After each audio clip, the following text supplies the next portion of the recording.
Hey guys, welcome back to the channel. My name is Kiran. I'm a junior doctor and a comedian working in Manchester. If you've been following the channel, you know that I'm a stand-up comedian. And I recently asked, what do you guys want to actually know about being a comedian? So today I'm going to answer some of these questions. How do you balance comedy with medicine? I think if you're passionate about something, you will always find time for it. If you think of the day as blocks of time, there's 24 hours in a day. Let's say you spend 8 hours of work, that's 16 hours that you've got left. Let's say you spend 8 hours sleeping. That's still 8 hours in the day in which you could do literally whatever you wanted. So at the time when I was performing loads and loads and loads of shows, these 8 hours are what I used to do those shows. It's the same with athletes, with YouTubers, with anyone that has a passion and a hobby. You find that if you are really interested and invested in it, you'll always find time for it. So that was me doing comedy. There's such a thrill you get after you've done a show, an adrenaline rush that lasts for hours, and that buzz, once you get it, you get hooked on it. So honestly, once I'd started, I just couldn't stop. How do you come up with your jokes? Well, material is absolutely everywhere. You have to always, when you have an idea, write it down immediately. Because the moment you say, I've had an idea, I think it's good, I'm gonna write it down later, you will forget it. I guarantee that you'll have forgotten it. So I was always thinking about material, thinking in the mind of a comedian, like, could anything that's going on be material? Could a story that someone else has told me, could I turn that into something funny and into a joke? So when you're constantly thinking about it like that, writing it down, you come up with a big list of things that you could be making jokes about. And when you go to actually writing the jokes, you go to this list, you pick the ones you want to try and develop further, and you write. 99% of the things you write down are absolutely terrible. But that's fine, that's not the point of it. The point of it is that you're constantly writing, constantly thinking of these things, and a couple of these ideas are going to be golden. When I don't have loads of ideas and don't know what I'm going to talk about, I would generally turn to newspapers. So I'd look in the papers, I'd look at current stories, at anything funny that's coming up, and say, is there something that I could make a joke of out of this? Because there's bonus points to that. It's funny, but also it's topical. And whether people have heard it or not, if you make something new and funny, it's often something someone wouldn't have thought about before. So it tends to be more original material. It's the same as writing YouTube video ideas too. I do the same thing on YouTube. My list of video ideas has probably got 300 or 400 ideas on it. And anytime I want to write a video, I just will pick an idea from the list, develop the idea, and film it. Do you script all of your jokes, or do you sometimes improvise? So generally they are scripted but said in such a way that it sounds like you've never told that joke before, but also you have to be able to improvise. It's not scripted in such a way that you have to be word by word perfect. I think if you're trying to do that, you're taking some of the magic away. People can tell that you're reciting something rather than talking to them, but at the same time, you need to be able to riff off what's going on in the audience. If someone says something that you think might relate to a joke you've got coming up, you might tie it into that and make it sound like you've made it up on the spot, when actually it's material that you've prepared already. You generally, when you're doing comedy, get a time frame in which you're doing it. It's a 5, 10, 20-minute set that you're doing, and you write down a set list. So you know how long each of your jokes is, you know how many jokes you have to say to make up this 20-minute set, and you go about telling the jokes. When you're in the process of telling them, depending on what's going on, what people are reacting to, the order might change. You might think, actually, people aren't finding this medical stuff funny at all. I'm going to go into more of the Asian stuff. Or people are loving the Asian stuff, I'm going to keep doing it, I'm going to tell more jokes about this. So it's a script that's constantly changing depending on the feedback that you're getting from people. The answer is yes, it's scripted. It's told in such a way that it doesn't sound scripted, but you also have to be able to riff and improvise at the same time.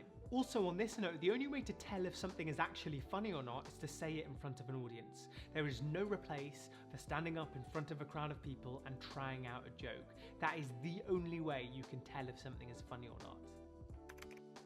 What's the worst show that you've ever done? The worst show I've ever done was actually in Edinburgh at the Fringe Festival. So I was in the finals of a competition called So You Think You're Funny, which is like a big new comedian competition in the UK. And I got to the finals, which was in Edinburgh, but I also kind of had exams around the same time and I couldn't afford to go all the way to Edinburgh, do this show and come back. So I actually ended up flying and I went just for the night. I did so well in my semi-final that I was way overconfident, didn't practice enough, turned up after my flight, was absolutely exhausted, and did this show pretty much the same set that I'd done for my semi-final in this big theatre in Edinburgh to absolute silence. And when they talk about people dying on stage, dying means you've not done very well.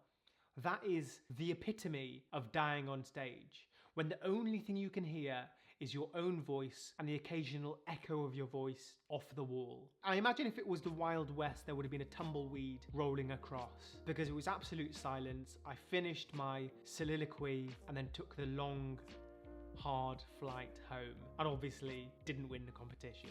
On that note, my best show has to be a Saturday night that I did at the Glee Club in Birmingham. So Glee, if you don't know, is one of the biggest comedy chains in the UK. They've got a few clubs and one of their biggest clubs is in Birmingham. To get into these big clubs, you have to do loads and loads of effectively tryout spots. So I did a 5-minute spot that went well. I did another 5-minute spot about 6 months later. I did a 10-minute spot a year later.